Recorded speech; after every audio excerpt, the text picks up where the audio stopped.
and so forth. In order to place the bill on the calendar under the provisions of Rule 14, I would object to further proceeding. Objection having been heard, the bill will be placed on the calendar. Thank you, Madam President. Now, Madam President, on Friday, the city of Memphis released the brutal, truly sickening body cam footage of the murder of Tyre Nichols. I am heartbroken, horrified, appalled by this heinous murder. This should have just been a routine traffic stop. It never, never should have ended the way it did in unnecessary violence and bloodshed. The repetitiveness of unjust murders like Tyre Nichols is a stain on America. The 5 police officers who betrayed their oath to serve and protect should be prosecuted to the full extent of the law. We should remember Tyree for who he was and for the life he lived. By all accounts, he was a beautiful and gentle soul. He was creative, he was energetic, and he was deeply passionate about the things he loved most: sunsets, skateboarding, and above all, his family. He was a father, a son, a friend, a talented young man with his whole life ahead of him, and he should still be alive today. So let us honor his memory by bringing lasting, meaningful change to create a more just and a more fair America. Our long-trodden path to try and make this country, this beautiful country, a more perfect place and a more perfect nation.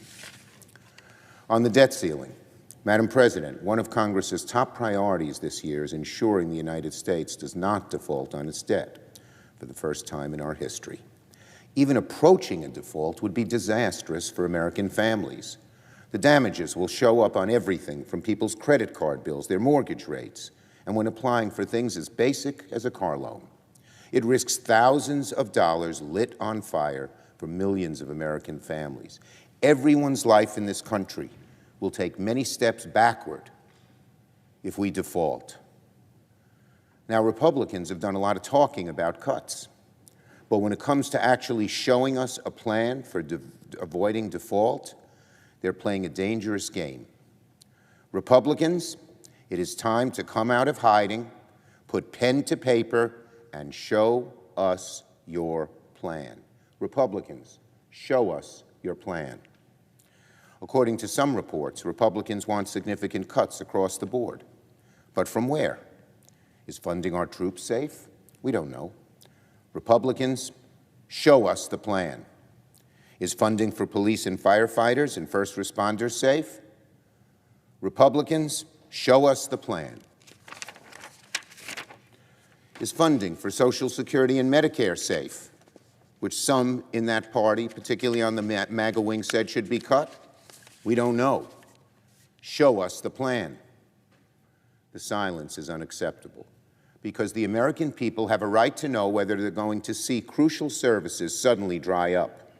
And if Republicans don't get their way, Americans have a right to know whether or not the hard-right GOPers are really prepared to lead the House Republican Conference to push the U.S. default, and whether the Republican House, led by McCarthy, will follow them over that devastating cliff, sending costs spiking on everything from credit cards to auto loans to mortgages. We've seen in real time how dangerous it is for Speaker McCarthy to have empowered the most extreme elements of the GOP to set the agenda in the House. The MAGA wing of the GOP, which has set the rules on how the House should run, has left no doubt that under their watch, no form of funding, however necessary, is safe. Democrats, meanwhile, have been very clear about our position. When it comes to the debt ceiling, there can be no brinksmanship, no threats, no hostage-taking. This is simply too important. It has to get done. Republicans need to show their plan to the American people. The clock is ticking on the debt ceiling every day. We must make sure that a first-ever default doesn't occur, and yet Republicans are making it more and more likely. Now, on Gateway tomorrow. Tomorrow is a big day for New Yorkers as we welcome President Biden to celebrate progress on the most important infrastructure project in America, the new Gateway Rail Tunnel. This day has been a decade in the making. The Northeast Corridor is the busiest passenger rail line in the country, and the crossing under the Hudson is its most important nexus point. But for far too long, these two single-track tunnels have been badly in need of repairs. After Hurricane Sandy devastated New York, and the experts said there's limited time in which they will be operable, fixing the tunnel became one of my greatest passions, a labor of love, because I love New York, and without it, New York's economy would come screeching to a halt. For years, I worked hard, bringing together public and private partners from New York, New Jersey, and Amtrak to get everyone on the same page on Gateway. We met a lot of resistance along the way. When President Trump was in office, he tried to freeze progress on the Gateway project altogether, going as far as holding it hostage in negotiations over the border wall. Still, I was proud that even during the Trump administration, I was able to double, triple, quadruple, and in one case, increase tenfold the funding for various federal spending accounts pertaining to Gateway, because I knew that one day, President Trump would no longer be in office. Now, thanks to our bipartisan infrastructure bill, and with great help from President Biden, Gateway is moving forward. Under